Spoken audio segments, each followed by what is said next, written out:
AM 1340, FM 92.1, WCSR. This is a timeout show for a Tuesday, July 24th. Tiger baseball tonight, 6:40. The Tigers taking on the Cleveland Indians, or as Bob's friends call them, the Windians. Just win, baby. Chief Wahoo and company down there in the land of Cleves. Andy Brown with you. Ryan Jaworski is the sports editor at the Hillsdale Daily News. And my man, Rick Arsenault, is with us tonight as well. MP, baseball practice, basketball game, you never know where he's at. He may drop in. He is a man of many responsibilities. He's got a full plate, doesn't he? He does. He does have a full plate. Yep. I was never that busy at 4 times. Give us your studs. Give us your duds. We've already gotten some nominees, some interesting takes on the week in sports and who really stood out for you for a stud or a dud. I've got some thoughts about that as well. We'll talk about the Tigers trade. I think we're going to have a good debate about that because the three of us have some differing opinions on that issue. No. And we want to know what you guys think at the Facebook page, Time Out with Andy Brown, on Facebook.com. Just log on to Facebook, go to our page, and we want to know your input. Unfortunately, we can't take calls like a regular sports talk show. I'm working on that. Okay, all right. But since we can't take phone calls right now, the best we have is this Facebook page or the Twitter. We're on Twitter at ACB on WCSR. Jaworski, what's your Twitter handle? CZACH1R. I mean, if you're not on Jaworski's Twitter and you love local sports or sports in general or great TV shows like Breaking Bad, you need to be on Jaworski's Twitter. How many tweets so far? I think I'm nearing 22,000. Nearing 22,000. A prolific tweeter. I just passed the 1,000 mark. I was pretty proud. And once football season rolls around, that'll go up. You tweet I go off 50, 60 times a day? Less than that? Not consciously. I don't really think about it that much. Right. It just kind of happens. No, it's good. And you know what? If we could take calls, these lines would be jammed from start to finish. I'll guarantee you that. Well, you know that they would be. Of course. Let's throw out a couple of show topics, the studs and the duds.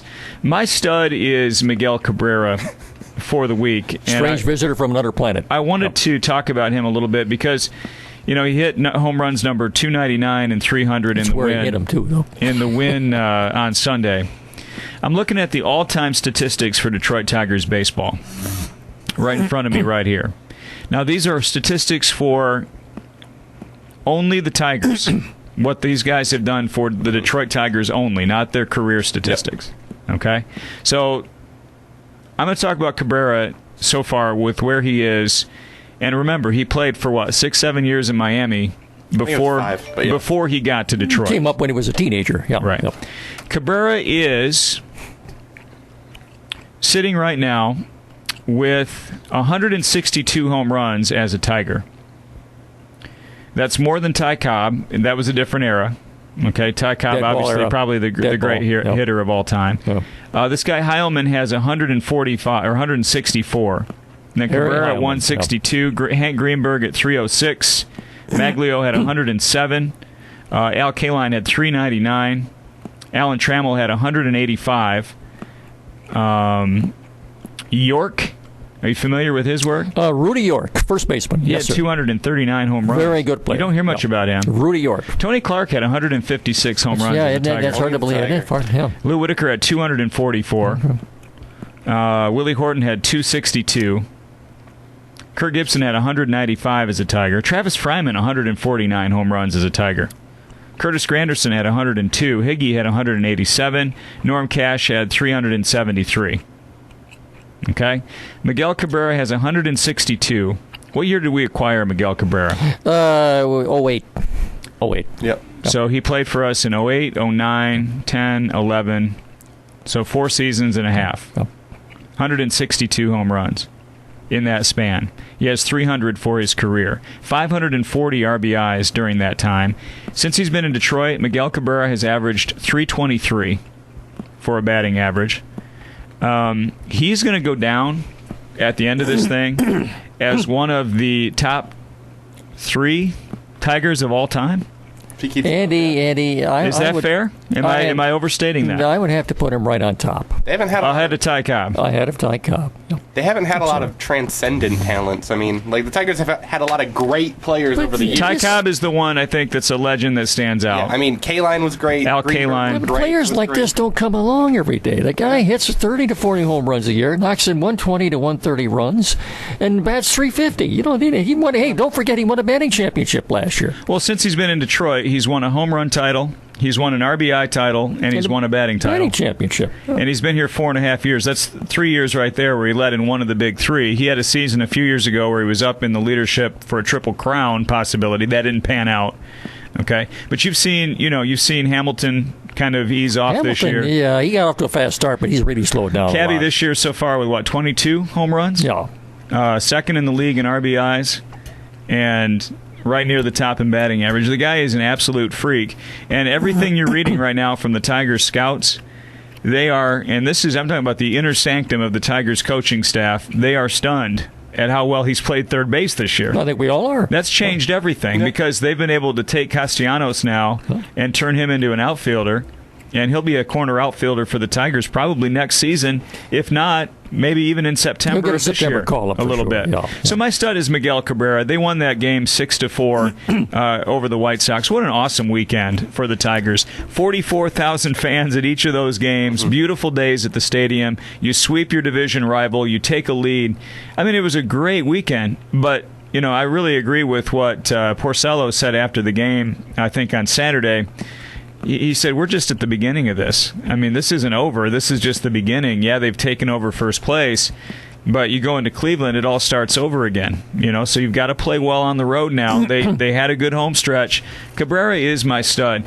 My dud of the week, and I don't want to spend a lot of time talking about the Penn State situation, but my dud of the week is whoever is doing PR for the Paterno family.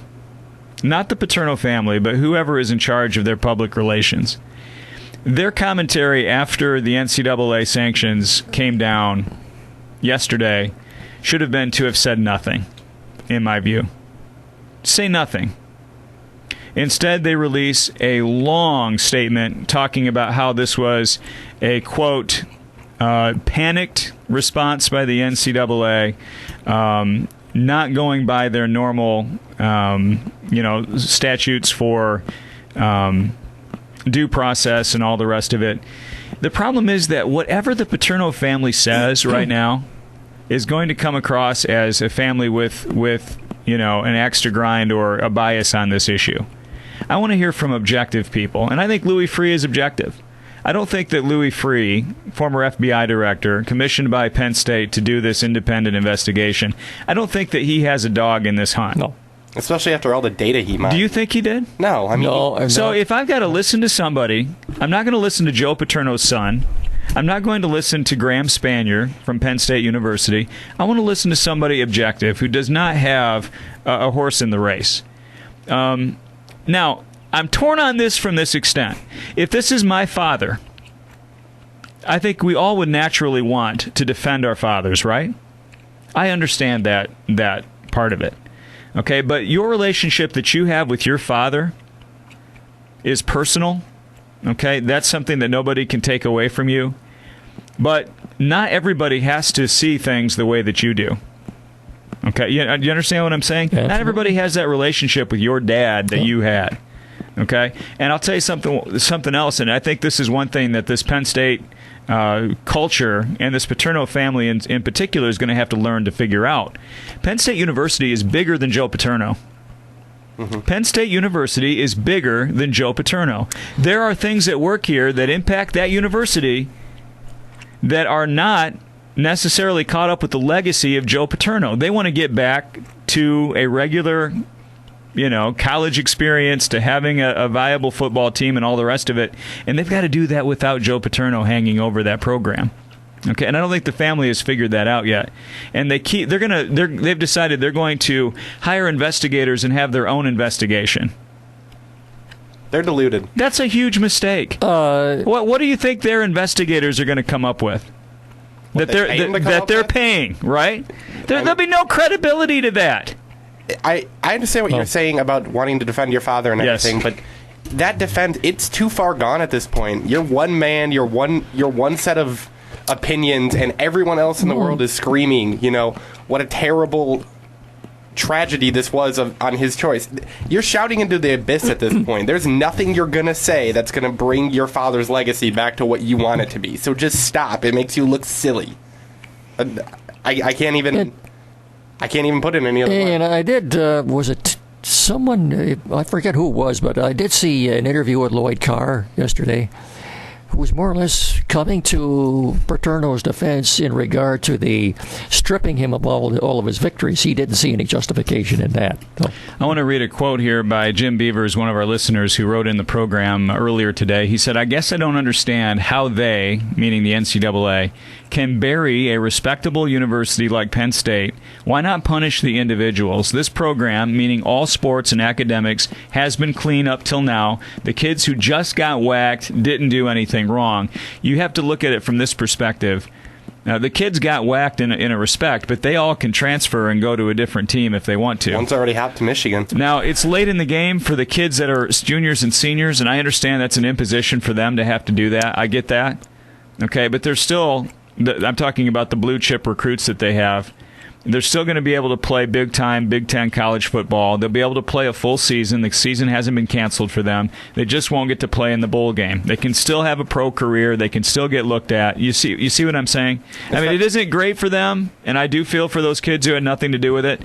But they do have some options. Especially with Bill O'Brien. I mean, he's their right. coach. He's got a pipeline into the NFL. I mean, I think that the NCAA is saying that this football is king mentality is what sort of allowed this whole thing to happen. Mm-hmm. Is it hypocritical for the NCAA to say that after just creating a $1 trillion BCS playoff system? Yes, it is. It is hypocritical. Yeah. Yeah, absolutely. But that doesn't mean it's wrong. No. That doesn't mean that it isn't true. Okay? Jim Beavers goes on to say, "I understand a line has to be drawn. I, like millions, are just trying to come to terms with such a shocking and sickening incident. I feel no remorse for Paterno. He knew what was the right thing to do." And I want to thank Jim Beavers for writing in. Good to have him as part of the program. J.J. McMillan wrote in, "What do you think about Joe Paterno losing 111 wins? What do you guys think about retroactive taking away of wins as a penalty?" Ryan, you go first, because I'm not really sure what to say about that. Well, this is more, I mean, I always thought it was silly when they say, well, you guys, we're stripping you of a national title. You guys didn't win it, but I guess I understand a little more with this one. This one's a symbol. We just don't want your name at the top of our most prestigious list after everything you did. I mean, we don't want it there. I mean, if do you think the MLB would do that if they could to Pete Rose? Right. Because I think they would. Well, I mean, okay, so now fine. Obviously, Joe Paterno is no longer the winningest coach in NCAA history. So he isn't, according to the official record books, wherever those are stored. But didn't he win the games? Yeah. The games were played. I loved your post the other day that Central Michigan has a win over Penn State. Well, my friend corrected me. Yes, the game now was not played.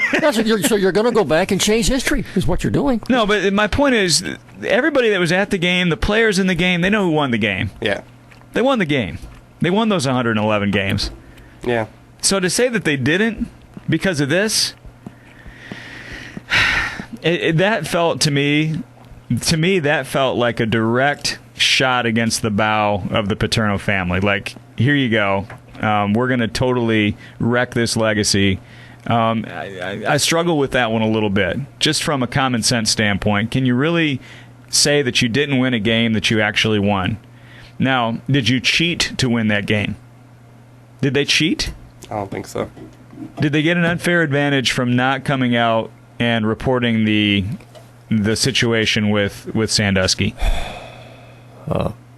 Would a recruit have not gone there had they known about the Sandusky situation? I think maybe. I mean, okay, so there's the point. There's the question. And I mean, had they reported this in 2005, I don't think anything would have changed. I think I'm just picking 2005 as a random year. I mean, I think the NCAA would have been just as appalled. I think they would have taken the same steps, and this all would have happened sooner. Was it too much, Ryan? As a sports writer and somebody that follows this even more closely than I do, was this penalty too harsh for Penn State, in your view?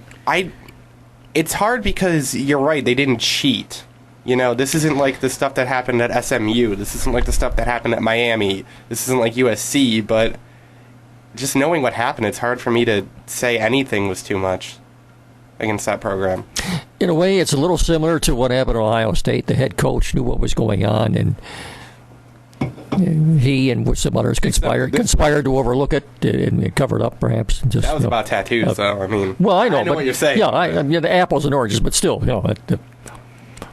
when you put into context what happened at Penn State, and then you think about this deal with Ohio State, you kind of shake your head and are like, boy, we made a big deal about that. Some guys getting to use a car and got some tattoos. Yeah. And of course, because of that, this year now, probably they're setting a precedent. 2 teams in the Big Ten who are not eligible to go to bowl games this year. So, Randy Castro was one of your predecessors, former sports editor at the Hillsdale Daily News, and he says that the NCAA president, Mark Emmert, is the dud of the week. And I asked him to elaborate, and he said he is the figurehead, hopefully, for correcting the stigma that puts athletics ahead of education. Precedent be damned, he bypassed having the NCAA conduct its own investigation, which hopefully will send the message that legality trumps the association. In the real world, and even in high-profile programs, aren't immune to abiding by integrity and morality. So he's saying that Emmerich is the stud, not the dud. Oh, yeah, I was kind of wondering. Yeah, that didn't make any sense. So I look back, and he's right. That was part of the argument that the Paterno family made. The NCAA did not conduct their own independent investigation. They went with the free report. Emmert said what the free report represented was a study or an investigation which is larger and broader than anything the NCAA had ever done, and that Penn State accepted it themselves. If it's there for you, why not? So what's the point of doing another investigation? And that's kind of what Mark Emmert was saying. Obviously, the Paternos disagreed with that. And the Paternos are saying there are people who, because of pending lawsuits, cannot talk right now, that were not able to weigh in on this, that had they been able to, the conclusions would have been different. And so why do we not just wait until they can talk? And what's the big rush? Why do we have to do this today? I think Penn State wants to move on. Yep. I think they want to move on. I think they want to move on as soon as possible. Yeah. They went from last week, Rick, saying we're pretty much never going to take the statue down, to on Sunday taking the statue down, putting it in the bowels of Beaver Stadium, and then trucking it away. We don't know where it is anymore. Well, that's what I'm going to say. Nobody really knows what they did with it. So I want to thank Randy Castro for weighing in. His dud is Dave Dombrowski, and that moves me to our next topic. This trade yesterday, Jacob Turner going to the Miami Marlins. The Tigers get in return Omar Infante, who is a former Tiger, a solid glove at second base, a kid that's batting .287. He's got 30-some RBIs, 8 home runs on the season. You pick up this kid Sanchez, who is, a number 4 or 5 starter on this team? 4. Or he was a 4. Could he be as high as number 3 before it's all said said and done? As I told you last night, I think by the time they get to the playoffs, I think he'll be a number 2. So. He could be more. I think he'll be 2 by the time they get to the playoffs. Okay. You dislike the trade. I dislike the trade. Castro hates the trade. Rick likes the trade. I like the trade. I think I like the trade. Lynn Henning likes it. Why do you dislike it, Ryan Chahorski? I just think Dave Dombrowski showed a lot last year going out and finding a low-cost, team-controlled piece like Doug Fister, who at the time they were looking for him to be about a 4th starter, just like Sanchez. They gave up a number of smaller pieces to get him and David Pauly, and he didn't pan out. This year, they're going for a number 4 starter and a journeyman second baseman, and you just gave up 2 of your better prospects. The second baseman has 1 year left. Sanchez is gone at the end of the year. It's a move that just doesn't seem like it was that well thought out. I'm going to throw some names out to you, and you tell me what they mean to you. Okay. Andrew Miller, Cameron Maben, Justin Thompson. These are all prospects, blue chip, can't miss prospects that the Tigers traded. In one case to get Juan Gonzalez, in the other case to get Miguel Cabrera. Oh, don't forget Frank Catalinato. The Cat. The Cat. Okay. The Cat. They have traded in the past these can't-miss prospects who we heard about that turned out to be very miss prospects. At best. But, would you look at the Cabrera trade? But, this is what Brad Monastery said to me yesterday. Okay. What was Miguel Cabrera at that time? He was a stud. You knew he was a stud. Okay. So you knew what you're getting back. You knew what you were getting. You had team control. He was young. He was going to get better. Sanchez isn't going to get any better than he is now. You were getting a top 2 or 3 guy at your position when you gave up all that talent. Let me ask you this, Will, Ryan. I mean, hold on a second, Ryan. He's got a no-hitter to his resume. The kid has an ERA. Like 9 walks. He has an ERA under 4. His strikeout-to-walk ratio is crazy good. Yeah. Okay. He is 5-7, but 14 quality starts he's among playing 19. for a team that doesn't score a lot of runs. The Tigers don't care about Jacob. I wrote this on the post last night to somebody on Facebook. The Tigers don't care if Jacob Turner is good in 5 years. Mike Ilitch could care less what Jake Turner is going to be in 5 years. He wants to win the World Series this year. And I understand that. So what trade could they make, short of trading Nick Castellanos, which they decided they were not going to do? Short of doing that, what trade were they going to be able to make that filled 2 needs like they filled with this trade? They got a second baseman who, even if you don't like Omar Infante, No, I like Omar Infante. he is a legitimate upgrade over what they had. Yes. You can't deny that. I don't. And the Sanchez kid is an upgrade at the back end of that rotation. I like both players individually, and in a vacuum, getting both of those players on your team is an upgrade. I agree with that. I just think the price was too high. Okay, fair enough. Dombrowski showed last year he can get quality players on the cheap. Furbush is leading the American League in WHIP right now. Okay, well, then Right, okay. As a reliever. You said the price was too high. Specifically, you referring to any one player in there or what? Turner and Brantley. I could understand giving up one of them. Okay, but there's no guarantee, though, how good they're going to be, though. But there's no guarantee that either of these guys are going to pan out, and they're definitely not going to pan out past this year because Sanchez is a free agent. But you said this trade was not made looking at the future. Well, the last piece of the puzzle was this is a bit of a historic deal because due to the new rules in the collective bargaining agreement, in the past, baseball was the only major sport in which you could not trade draft picks. But this is exactly what happened yesterday. And I'm not going to get into all the complications of it because it would take too long to explain it. But the Tigers in next June's draft now have 2 picks in the first 36 picks. So. Well, I just think that I understand they want to win now, but whenever you completely make trades with no eye toward the future, you're going down a slippery slope. Another one of your predecessors, James Gensterbloom, former member of this program and sports editor at the Daily News, says, no offense to Turner, but it was looking less and less likely that he was going to pan out anyway. Sanchez is a solid addition, and Infante fills a huge hole in both the Tigers' lineup and defensively. Chris Adams, former head baseball coach at Hillsdale High School, all caps, great trade, exclamation mark. Jim Beavers says, look what we did in 07, getting Cabrera for Andrew Miller. This was a no-brainer. You're right in saying that these guys are not Miguel Cabrera. They're not Miguel Cabrera. That's true. One more thing. I think Infante's got 12 stolen bases, too. Did you see Andrew Miller's hair recently? And the beard. He has shoulder-length hair. And the beard. Got a good head of hair. He's got that Johnny Damon caveman look now. Go ahead. To be fair, I said last week that they should look into trading Jacob Turner. So this isn't like I have some sort of... I'm just saying prospects like this are valued highly, and I don't think they cashed in as properly as they could have. I think... Here's the thing. You gave up Jake. I'm not that worried about the catcher. This might come back to bite me 3 years from now when this kid is a Gold Glove All-Star.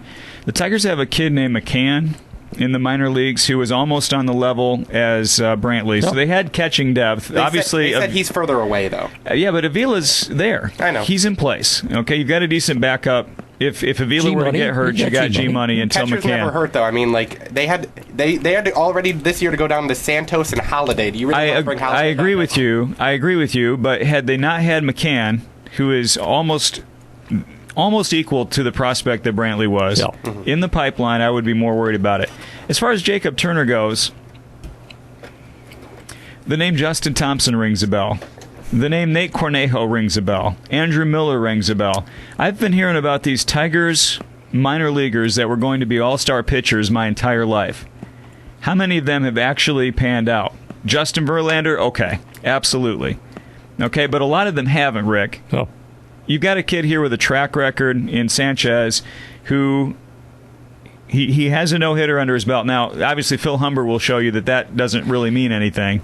Humber threw a perfect game, and now he's terrible. How crazy baseball is, doesn't he? Yeah, the kid has one of 20 perfect games of all time, Humber throws, and now he can't get out of his own way. Vince Scully says, Vince, don't even try to figure it out. What about Johan Santana? Yeah, Santana's been terrible since he threw that no-hitter. He's on the DL now. Yeah, we've got some more studs and duds stuff. Mike Freed, Jim Beavers, Cody Hodshire. We'll get to those in just a minute. If you have a stud or a dud, please post it on our Facebook. We want you to be part of this conversation. We've got a lot more to talk about with the trade and the ball game tonight. Omar Infante batting number 9 tonight for the Detroit Tigers. Against Ubaldo Jimenez. Jim Leland says he's going to bat 9th in the order when they're playing